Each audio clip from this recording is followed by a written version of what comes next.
बिस्मिल्लाहिर्रहमानिर्रहीम। अस्सलाम वालेकुम एवरीवन। कैसे हैं जी आप लोग? खैरियत से हैं? ठीक-ठाक हैं? उम्मीद है कि सब खैरियत होगी। और आज जो है हमारा टॉपिक है वो है threats to internal and external validity. Kaukab Manzoor आपकी खिदमत में हाज़िर है जी, teacher, trainer and life coach. आप टीचिंग के हवाले से, ट्रेनिंग के हवाले से, काउंसलिंग, कोचिंग के हवाले से मुझसे बात कर सकते हैं। मेरा ईमेल एड्रेस, यूट्यूब लिंक वगैरह आपको नज़र आ रहा है, इसको आप यूटिलाइज़ कर सकते हैं। अच्छा, इससे कबल कि हम थ्रेट्स की बात करें इंटरनल एक्सटर्नल वैलिडिटी की, तो हमने इससे पहले एक वीडियो बनाई थी जिसमें हमने ये बताया था कि इंटरनल और एक्सटर्नल वैलिडिटी होती क्या है। तो आपको अगर इन दोनों का कॉन्सेप्ट पहले ठीक से क्लियर नहीं है तो काइंडली वो पहले वीडियो देख लें। आपको ऊपर कार्ड्स में भी उसका लिंक नज़र आ रहा होगा और नीचे डिस्क्रिप्शन में भी लिंक नज़र आ जाएगा कि पहले ये कॉन्सेप्ट समझ लें कि इंटरनल एक्सटर्नल वैलिडिटी क्या होती है, ताकि हमें उसकी थ्रेड्स को समझने में आसानी हो जाए।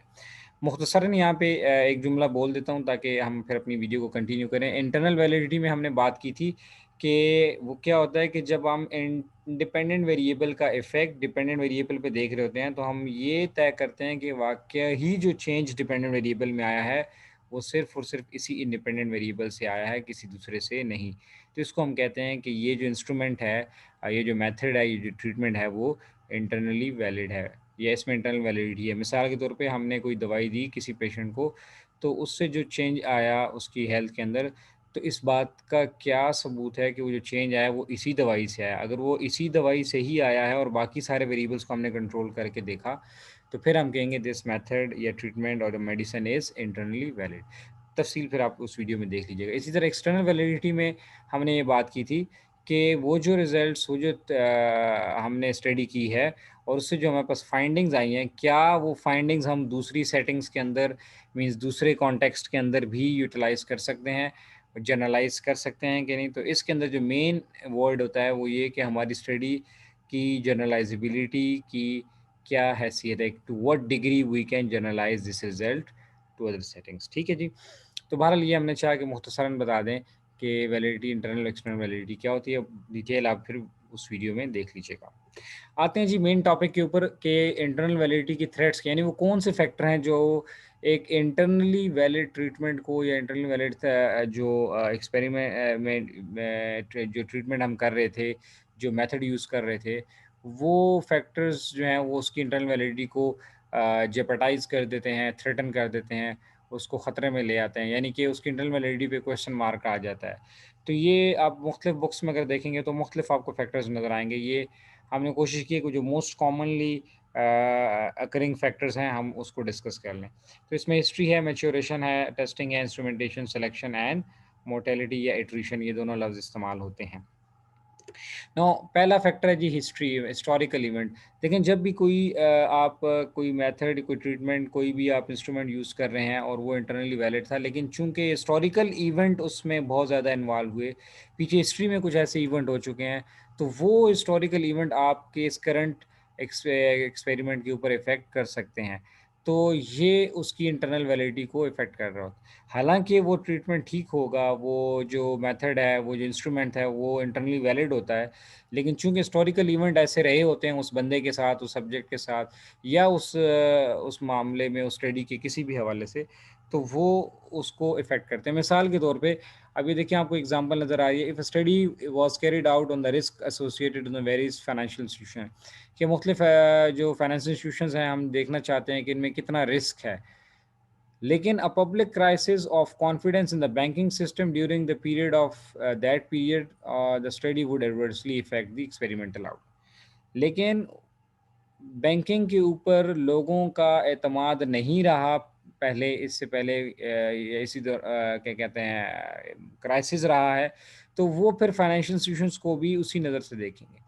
तो गोया कि एक हिस्टोरिकल इवेंट ने हमारे करंट एक्सपेरिमेंट को, स्टडी को इफ़ेक्ट कर दिया। तो ये पहला एक फैक्टर है जो कि इंटरनल वैलिडिटी को थ्रेट करता है। So the longer a study last the more likely it is that history will become a problem. तो जितने लंबे अरसे तक वो स्टडी चलेगी तो पिछले इवेंट्स उसके अंदर इफ़ेक्ट डालते रहेंगे, जिसकी वजह से उसकी इंटरनल वैलिडिटी पे क्वेश्चन मार्क आ जाएगा। दूसरा पॉइंट जो है वो है मैच्योरेशन, जो यानी कि मैच्योर मीन्स के वक्त के साथ साथ, जैसे हम यूज़ करते हैं ना ये लफ्ज़ कि जी आप मैच्योर हो गए हैं या फलां बंदा मैच्योर हो गया, यानी कि वक्त के साथ साथ वो बदल गया है, इम्प्रूव हो गया है, चेंज हो गया है, अपडेट हो गया है, अपग्रेड हो गया है, ठीक है। तो वो क्या हो रहा है कि अब ज़ाहिर है वो जो इंटरनली वैलिड एक एक्सपेरिमेंट था, अब वो चूँकि बंदा चेंज हो गया है, सब्जेक्ट इम्प्रूव हो गया है, सब्जेक्ट मीन्स जो जिस पे हम स्टडी कर रहे हैं, ठीक है। तो क्या हो गया कि अब वो इंटरनल वैलिडिटी को क्वेश्चन मार गया। सो इसमें क्या होता है, impact of time as a variable study, ये जो टाइम का फैक्टर है ये बड़ा इफेक्ट कर रहा होता है। तो देखें पार्टिसिपेंट्स नेचुरली चेंज इन सम वे, वो बड़े हो जाते हैं, टायर्ड हो सकते हैं, कुछ भी हो सकता है।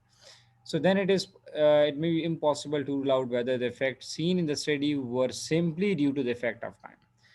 तो हमें ये कैसे पता चलेगा कि ये इसकी वजह से इफ़ेक्ट आ रहा है। मिसाल के तौर पे एक ट्रेनिंग हमने दी और वो बड़ी इफ़ेक्टिव रही हमारी। तो फिर दोबारा जब हम वही ट्रेनिंग दे रहे हैं, अब वो इंटरनली वैलिड था, सब कुछ था, लेकिन दोबारा ट्रेनिंग देने, अब लोग the people become tired of it, right? क्या मुसीबत है यार, रोज़ एक ही बात आती है।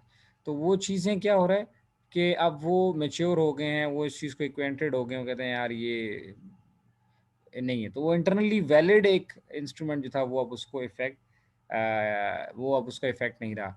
या वो जो चेंज आ रहा है वो बेसिकली जो रिज़ल्ट हमारा हुआ है कि जी ट्रेनिंग अच्छी नहीं रही, तो वो basically that might be the effect of time, maturation. Third है टेस्टिंग। अब टेस्टिंग में क्या होता है, इट इज़ ऑल्सो, इसको बाज़ आप जगह बुक्स में देखेंगे तो प्री टेस्टिंग इफ़ेक्ट भी लिखा होगा, ठीक है? तो दोनों का एक ही मतलब है। अब इसमें होता क्या है कि इनिशियल मेजरमेंट और टेस्ट, अब इसमें क्या होता है प्री टेस्ट, यानी कि स्टडी से पहले एक प्री टेस्ट जो किया जाता है। तो वो जो प्री टेस्ट होता है वो जो जिस पे हम कर रहे होते हैं, जिन लोगों पे हम कर रहे होते हैं, वो उनको थोड़ा विजिलेंट कर देता है, अलर्ट कर देता है। तो उससे क्या होता है कि जो हम उनको से रिज़ल्ट लेना चाह रहे थे वो नहीं ले पाते।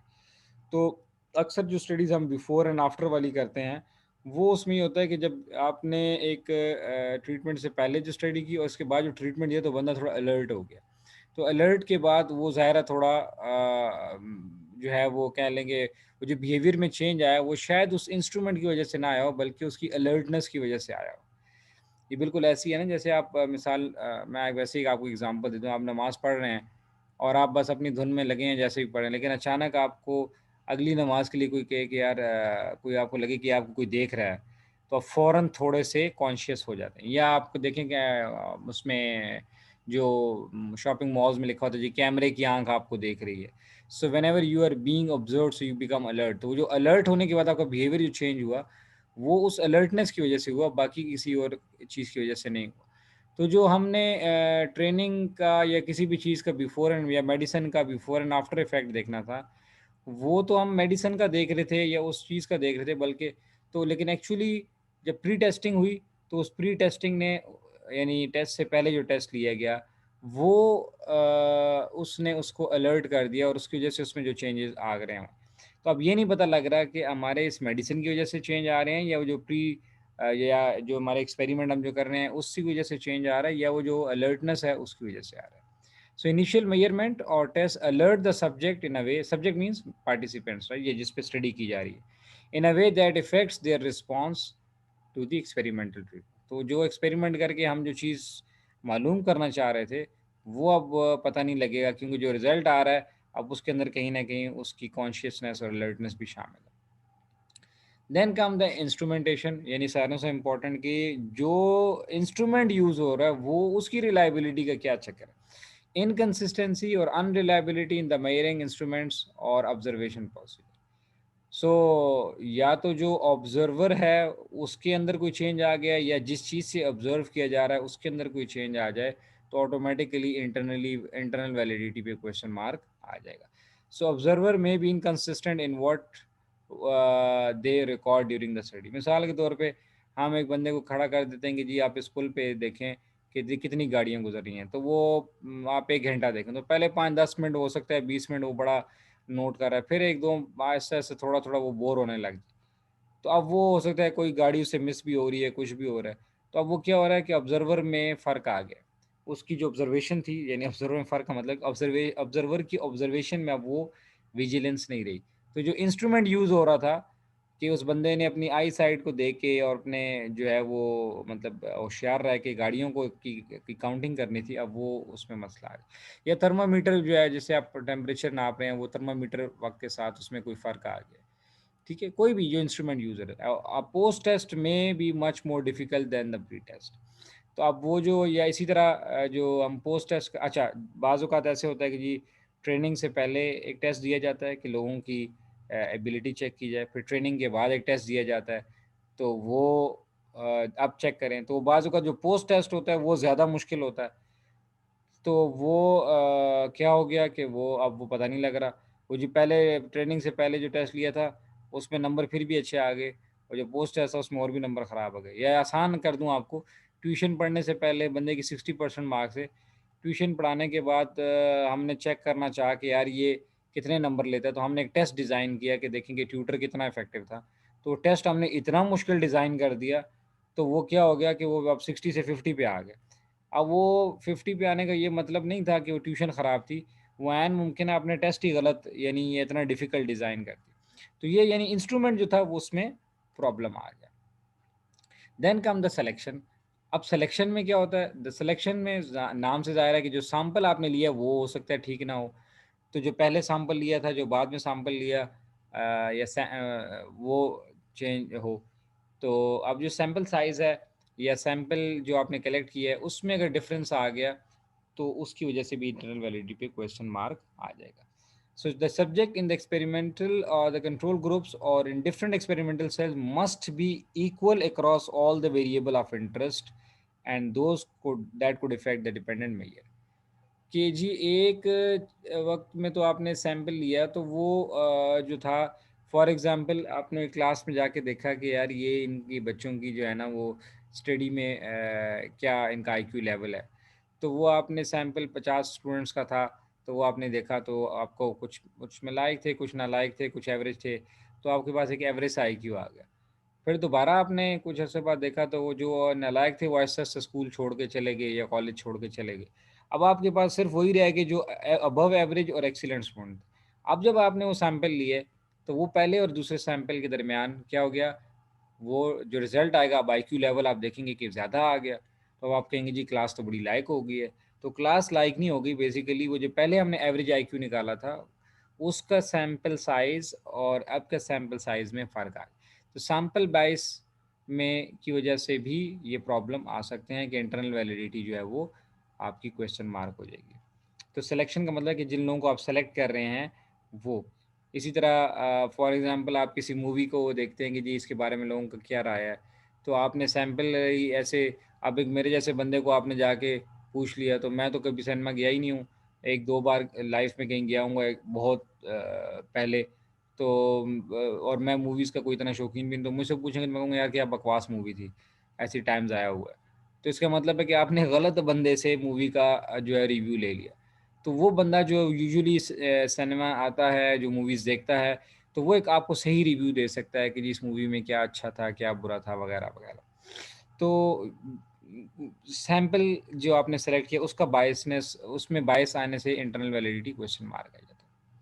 अब एट्रिशन या मोर्टेलिटी दोनों लफ्ज़ यूज़ हुए हैं मुख्तलिफ़ जगहों पे, आप देखेंगे दोनों का एक ही मतलब है। इसमें क्या है, पार्टिसिपेंट ड्रॉपिंग आउट और लीविंग द स्टडी। वक़्त के साथ-साथ क्या होता है, लोग जो हैं वो स्टडीज़ में से निकलते चले जाते हैं। Which means the result are based on the biased sample. अब ये देखें, ये भी उसी से मिलता-जुलता है कि क्या हो रहा है कि जो लोग हैं वो वक़्त के साथ-साथ जो है वो उस स्टडी में से निकल रहे हैं। जैसे पेशेंट्स हैं, हमने कुछ पेशेंट पे स्टडी की और उनका इफ़ेक्ट देखा, फिर आहिस्ता-आहिस्ता देखा कि कुछ लोग वहाँ से चले गए। प्रॉब्ली वो मुतमईन नहीं थे हॉस्पिटल से, या वो ठीक हो गया, जो भी है।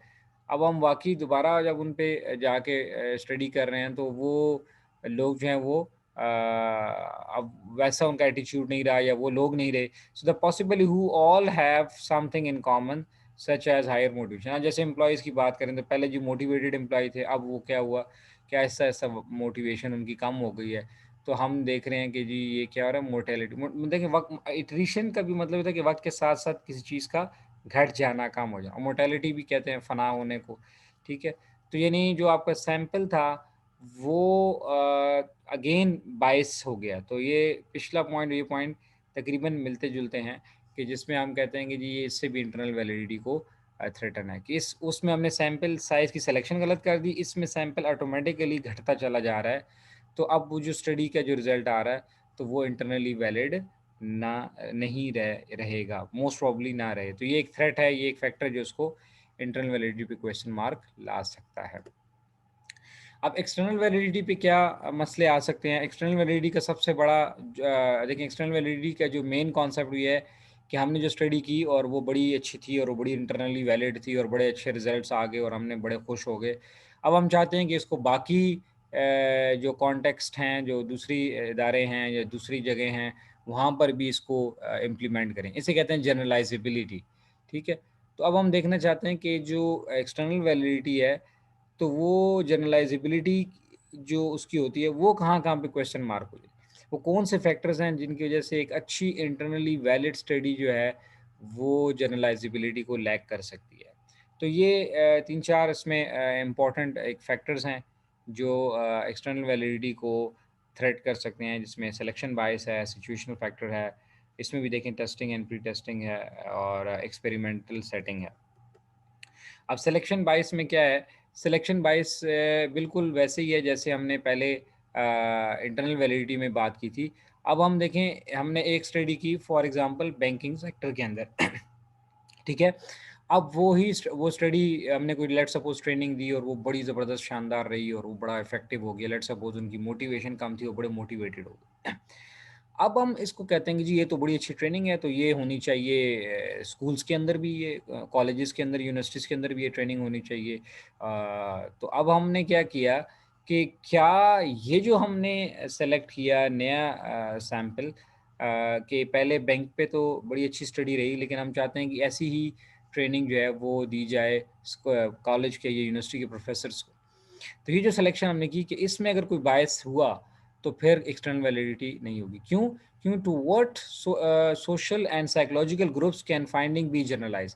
क्या बैंकिंग के एम्प्लॉइज़ और जो प्रोफ़ेसर्स हैं, ये इनमें कुछ कॉमनैलिटी है? Can it be generalized to wide variety of the individuals who might be differentiated by ethnicity, social class, religion, gender, types of personality वगैरह? तो जब हम जनरलाइज़ करते हैं, तो भई अगला जो ग्रुप है वो हो सकता है एथनिकली डिफरेंट हो। मीन्स एक स्टडी पंजाबियों पे की गई, वही पठानों पे कर दी जाए, तो क्या वो सेम रिज़ल्ट प्रोड्यूस करेगी? या एक स्टडी मुसलमानों पे की गई, वही नॉन मुस्लिम्स पे की जाए, तो क्या वो स्टडी सेम रिज़ल्ट प्रोड्यूस करेगी? सोशल क्लास एक स्टडी गरीबों पे की गई, वही स्टडी अमीरों पे की जाए, तो क्या वो सेम रिज़ल्ट प्रोड्यूस करेगी? तो मतलब कहने का मतलब कि क्या जनरलाइज़ेबिलिटी पे जब हम जाते हैं, तो बाज़ औक़ात हम सिलेक्शन बायस पे चले जाते हैं। So if the sample drawn from the study are dissimilar to the general population, it becomes difficult to generalize. वो जब डिसिमिलैरिटी क्रिएट हो जाएगी, तो फिर अलग। अब देखें सेल्स की जो ट्रेनिंग्स होती हैं, आप में से अगर किसी को सेल्स का एक्सपीरियंस रहा हो, तो वो मतलब अक्सर बड़े-बड़े 5 स्टार होटल्स में करते हैं, कहीं घूमने-फिरने जाते हैं और वहाँ हर तरह की गपशप और ये सारा कुछ होता है। लेकिन जो यूनिवर्सिटी के प्रोफेसर्स की ट्रेनिंग्स होती है, वो बड़ी फॉर्मल, बड़ी लैंग्वेज भी बड़ा जो है वहाँ पे डिफरेंट तरह की यूज़ की जाती है और रिस्पेक्ट और ये एलिमेंट बड़ा फोकस किए जाते हैं, ठीक है? ये इसी तरह जो ब्यूरोक्रेट्स की ट्रेनिंग्स हैं, उनका अलग से तरीक़ाकार है। तो एक स्टडी जनरलाइज़ नहीं की जा सकती क्योंकि ग्रुप्स डिसिमिलर हैं। So for example, finding of a study involving in only in urban dwellers may not be applicable in the rural setting. एक स्टडी हमने शहरों में रहने वाले के लोगों पे की, तो ज़ाहिर है उनकी बूदोबाश, उनका रहन-सहन, तौर तरीका वो बहुत डिफरेंट है जो लोग गाँव में रहते हैं। तो वो स्टडी शायद फिर गाँव में जनरलाइज़ नहीं की जा सकती। इसको कहते हैं सिलेक्शन बायस। सिचुएशनल फैक्टर ये बड़ा आसान है कि time of the day, location, noise, researcher characteristics and how many measures are used may affect the generalizability. आप एक सेटिंग में एक स्टडी करते हैं, वहाँ कामयाब हो जाती है, दूसरी सेटिंग में जाके करते हैं, हो सकता है कि वक्त जो है या लोकेशन जो है या वहाँ पे कोई शोर शराबा हो रहा है।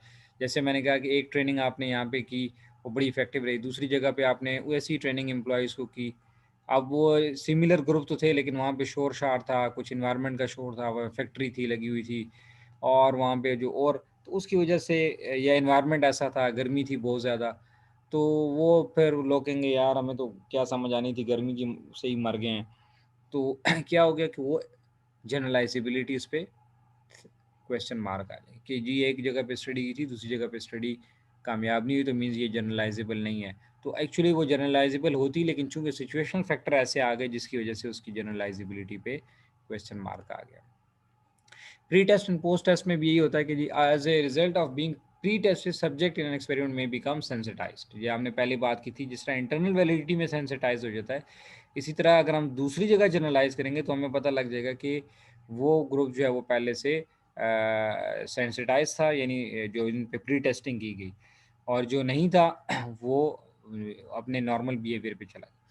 सो अब ये देखें, इसी तरह जो साइकोलॉजी में या मार्केटिंग के अंदर एक स्टडी अक्सर ये की जाती है कि वो मार्केटिंग के लोग जो हैं वो शॉपिंग मॉल्स में जाके सिर्फ साइलेंटली ऑब्जर्व करते हैं, किसी को कुछ नहीं बताते कि मैं ऑब्जर्व करूँ। वो देख रहे होते हैं कि कौन क्या ख़रीद रहा है, कस्टमर के क्या कंप्लेंट्स आ रही हैं। वो सिर्फ शॉपिंग मॉल्स में या किसी अपने जो डिपार्टमेंटल स्टोर है वहाँ बस एक कस्टमर की तरह घूम फिर रहे होते हैं, किसी को पता नहीं लगता, ताकि ये प्री टेस्टिंग वाला जो है वो इफ़ेक्ट वहाँ पे ना आ सके। वो बहरहाल वो इंटरनल वैलिडिटी की बात है, लेकिन चूंकि हम यहाँ पे जनरलाइजेबिलिटी की बात कर रहे हैं, तो क्या हो रहा है कि कॉन्सिक्वेंटली क्या होगा, finding may not be generalize to the group, generalizable to the group that have not been pre-tested, and of course in the real world people are rarely pre-tested in this world।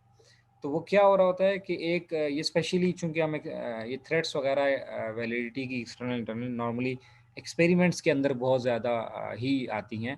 ये और उन्हीं के ही ज़्यादा मसले मसाइल आते हैं psychology के अंदर या मेडिकल के अंदर, जब हम एक्सपेरिमेंट्स कर रहे होते हैं। तो एक्सपेरिमेंट्स या पेशेंट्स पे हो रहे हो हैं या किसी और उस पे हो रहे होते हैं ग्रुप्स पे, तो वो क्या है कि अगर प्री टेस्ट किया जाए तो उनको एक लैब के अंदर एक एक एक्सपेरिमेंट किया जाता है, पहले उनको प्री टेस्ट किया गया, फिर इसके बाद पोस्ट टेस्ट किया गया तो पता चला।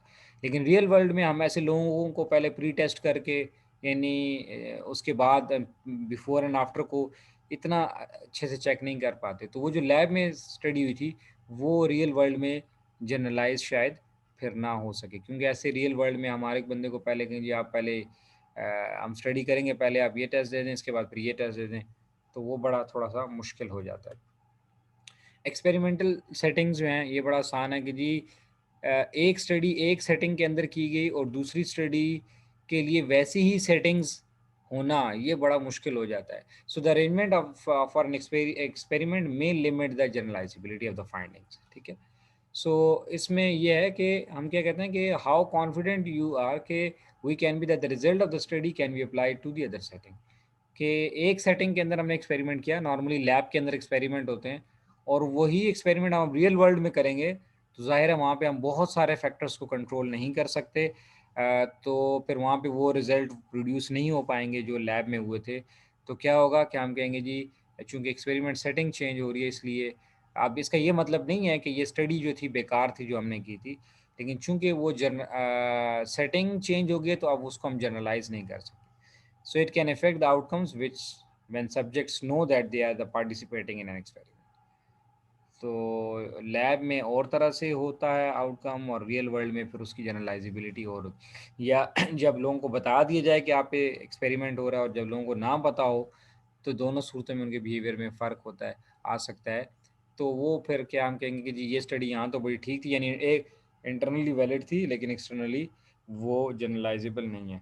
तो ये आखिरी जुमला हम कोट कर देते हैं इसके ऊपर कि आमतौर पे कहा जाता है कि an excellent internally valid study may not B having a external validity as well, or having a poor external validity। the reason behind is कि इंटरनल वैलिडिटी जो होती है वो एक नॉर्मली हम एक कंट्रोल ग्रुप में कर रहे होते हैं, और वो अंदर ही इंटरनल मामलात का मतलब ये है कि वो एक्सपेरिमेंट के अंदर की बात है, कि उसके अंदर जो भी सेटिंग्स हैं उसको हम देख रहे हैं जबकि एक्सटर्नल वैलिडिटी का मसला ये होगा कि वो रियल वर्ल्ड में हम उसको इम्प्लीमेंट कर रहे होते हैं, तो फिर वहाँ पे ये मसले मसाइल आ सकते हैं। सो आई होप कि आपको चीज़ें क्लियर हो गई होंगी।